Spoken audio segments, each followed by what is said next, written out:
Good evening, everyone.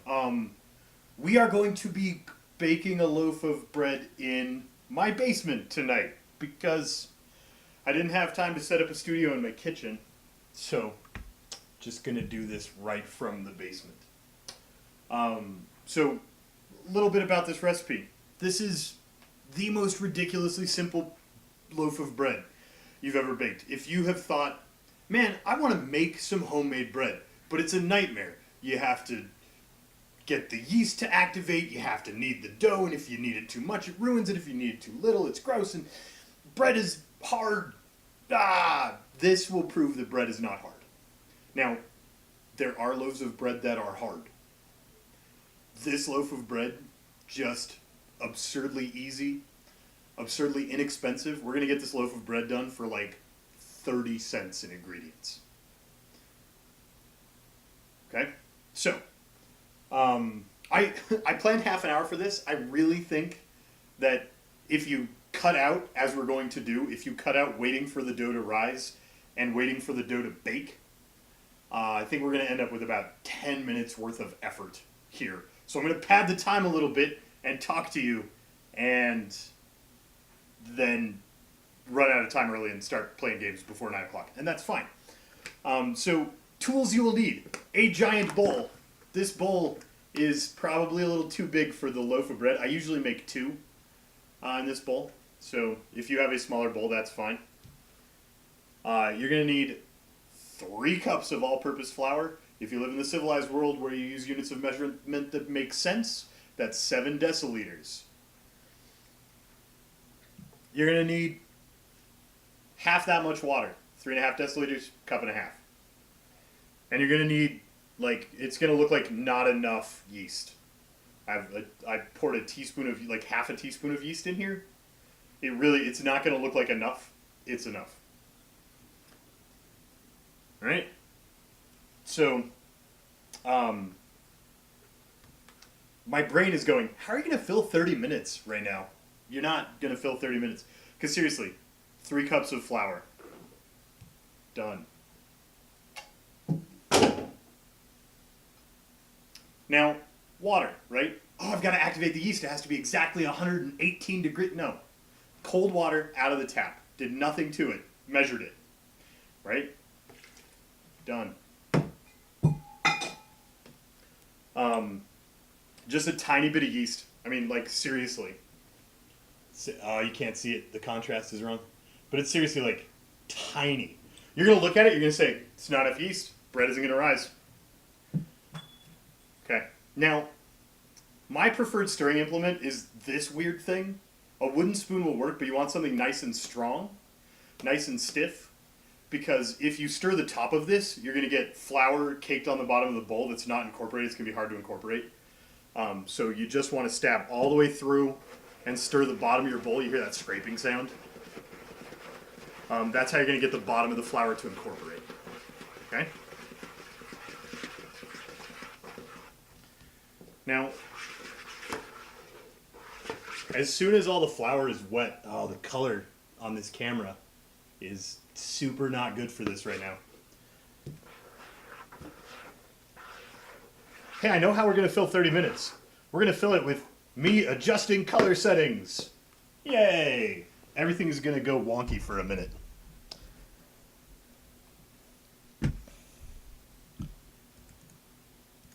Webcam properties. Configure. I'm going to turn strange colors, but you're going to be able to see what's in the bowl, I hope. Advanced settings. White balance. Whoa. Color intensity. No. Hey. Chroma key off. Maybe I can show you this? Automatic? Automatic, not very good. No. Automatic settings? Terrible. Yes, I totally, as you can tell, totally did a tech rehearsal of this. I practiced, and I know exactly how to be the most entertaining while you watch me fumble with the settings of my cam. Ooh, you can kind of see that there is something in the bowl. This is terrible. Does it look like dough now? No. No, this is not gonna, we're not gonna get anything that looks good at all. That's fine. Let's get these settings back to, whoa, to where I don't look like an Oompa Loompa. Is that a thing? Can I look like not an Oompa Loompa, please, camera? Wait, what if I cancel? Will that put... No, don't save my changes. Oh, nope. I already saved some changes. Now I have to figure out where they were before when I didn't look ridiculous.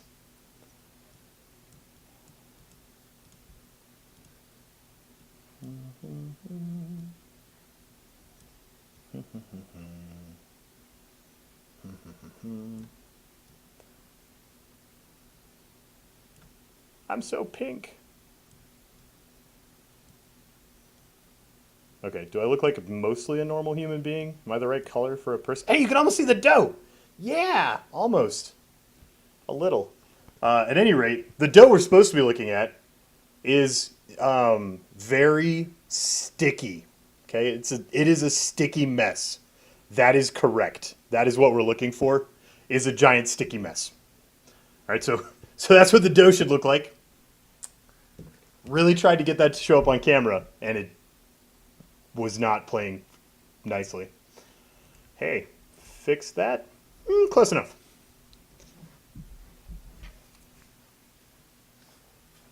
Right. So, we have some super sticky, stretchy goo. Okay? I'm going to get just a little bit of flour on my fingers, and I'm going to use that to push this off of my weird mixing thing. Just so we get all the flour in the bowl. Okay? Now, the next step. I don't want to throw that at my carpet. I was just going to chuck this like I chucked everything else I've used. That might be a bad plan.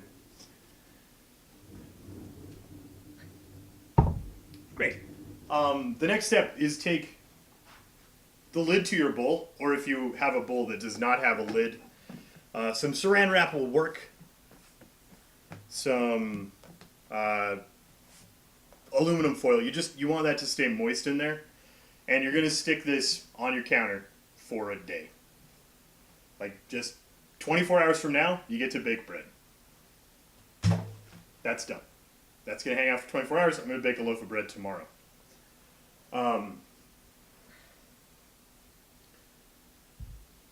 Here's what that looks like. Okay, so I started a dough yesterday, right before I started streaming. I whipped this up. Here's what that's going to look like in 24 hours. So the key, like the reason we use so little yeast and it didn't matter what temperature the water is because we just let it rise for an entire day. And when you open that up, it's going to smell like beer because it's just been growing in there. Right? So it's got air bubbles, it's filling up a lot of the bowl, it's big. If I shadow it a little, you can even see it on the camera. Okay? So,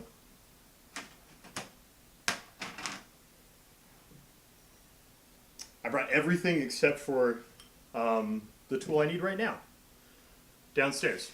Okay? So, I've got about half a cup of extra flour here. I'm going to sprinkle some out to make sure this doesn't stick to my board for the next step. And have just lightly dusted, right? I mean, like a good solid layer. You're not smearing it out to get it super thin because this is really wet. But you don't want a ton because you don't want pockets of flour in the dough when you throw it in the oven. I'm going to run upstairs. I forgot one tool. I'll be right back.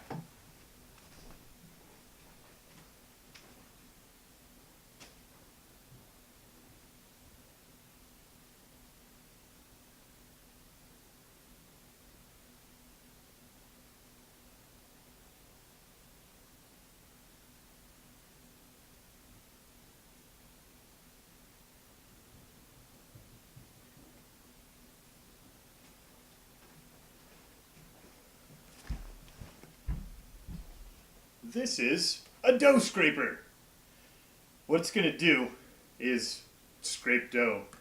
And leave your bowl pretty clean when you scrape the dough out. You can try and pour this out, but it's super sticky. And it's not going to come out nicely. But you can see, maybe you can see, if the camera behaves, that as I scrape this, it really grabs all of the pretty sticky dough off the edges of the bowl. Okay? So we're going to scrape out a lump. You can do this with, I mean, this is basically just an oversized spatula. If you have a rubber spatula, that will work. It's just going to take you a little bit longer to get it all scraped out. So, scrape out your lump of dough onto your board. Right, it's super wet. You can see how loose it is. So we've got a lot of flour down so it doesn't stick. Now, we're not going to work this at all. Normal bread recipes, you're going to knead that dough. You're going to work it with your hands for a long time. It's going to wear out your arms. This, we're not going to touch it. We are not going to work this dough at all. We're just going to sprinkle it with a little bit of flour so it's not sticky. Try and make sure we're not stuck to anything. Get rid of your excess flour. We don't want big pockets of flour. And we're just going to shape it into a ball so it is round. Okay? Now I've got a big pocket of flour underneath it. That's bad news. You want to flip it over. Get rid of that excess flour. That's going to make, if you throw it into the oven with a pocket of flour in it, that's going to be a weak spot in your crust. And when you go to cut it, like you'll have a seam along the bottom and it'll cut funny. So we're just going to make a ball. I want to be careful to avoid, I don't know if you can see this, but I have like a flap here. That's going to make a seam, and that's not going to behave well in the oven.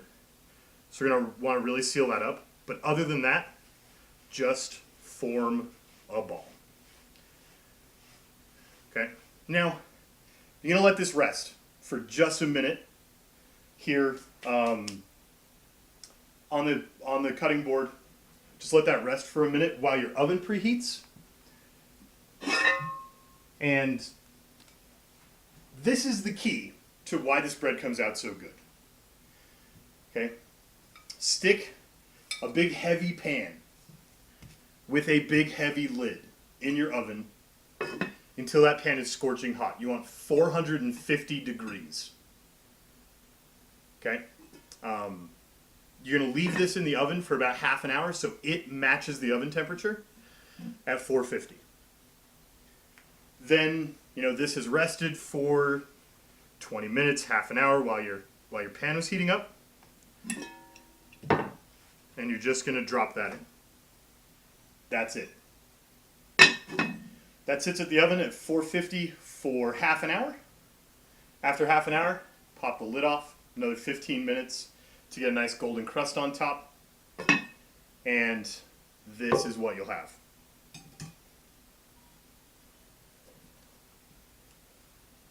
Just a big, luscious loaf of bread. Looking wonderful. Right, nice golden crust. So the secret to the heavy lid here is that holds the moisture from the dough in. And the longer it's in the heat and still moist, the longer it lasts before it dries out, the thicker a crust you're going to develop on the outside of the bread. So we're going to get a nice, thick crust that's crispy. I pulled this out of the oven about an hour ago, so that I'd have one to show you. Now, I just want you to listen to the knife. Hear that crust? Okay. Got big bubbles in the crumb. Nice crispy crust. It's good bread. It's really chewy. It's really strong. You're going to get a decent sized loaf of bread here.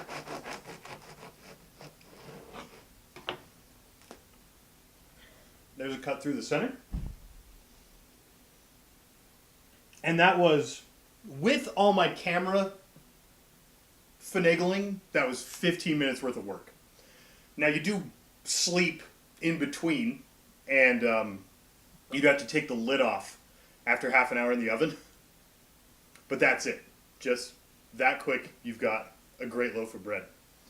And the secret really is to have a pan with a heavy lid that'll keep that moisture inside while that thing bakes. So, is bread difficult? There are types of bread that can be really difficult, but you can make decent bread super easy. 15 minutes worth of work, a little bit of waiting, a little bit of timing, and that's it. I like to use this for grilled cheese sandwiches. I like to use this for French toast. It's got, if you eat it hot out of the oven, the crust can be really chewy and flaky and crispy. If this sits in your fridge for 4 or 5 days, the crust starts to get a little bit too hard to bite through, which is why I tend to cook this bread before I eat it.